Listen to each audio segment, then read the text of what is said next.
ഒരു 100 റുപ്യ കിട്ടിയില്ലെങ്കിൽ എൻ്റെ കാര്യം പോക്ക.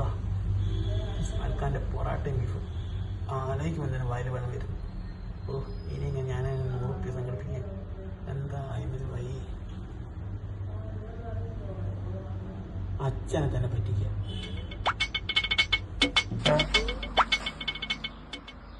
എന്താ മോനെ എനിക്കൊരു വല്ലാത്തൊരു ചിരി? എനിക്കെന്താ വീണിട്ടിരിക്കോ? അച്ഛനെ പറ്റിക്കുന്ന കാര്യം തന്നെയാണ്.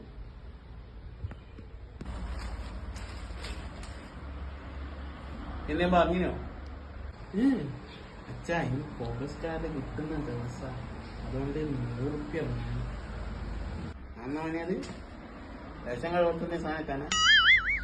ഏയ് അതുക്കും മേലെ അത് കിട്ടിയ അരി കിട്ടും, ലോണ് കിട്ടും, അങ്ങനെ സകലതും കിട്ടും. അത് ശരി 100 ഞാൻ തരാം. അല്ല ഇനി ഇമ്മാളൊരു പൈസ അങ്ങനെയല്ലോ അത് അത് അസംബ്ലിക്ക് വാങ്ങിയതാ. ഈ അച്ഛനെ ഞാനെത്ര വയസ്സും പറ്റിച്ചതാ. മോനെ എന്നെ പറ്റിച്ചെന്ന് വിചാരിച്ച് ഇനി വല്ലാണ്ടെങ്കിൽ വിളിക്കണ്ട. ഇനി എവിടം വരെ പോകും ഞാനും നോക്കിയതാണ്. എന്നെ പോലത്തെ കുട്ടികളൊരു വിചാരമുണ്ട്, മാതാപിതാക്കളോട് കുട്ടികളാണ്. അച്ഛൻ പറഞ്ഞാൽ നിങ്ങളൊക്കെ മുഖത്ത് നോക്കിയാലറിയാം നിങ്ങളൊക്കെ ഉള്ളിരിക്കുന്നതാണ്. അതുകൊണ്ട് വല്ലാണ്ടെങ്കിൽ കളിക്കണം.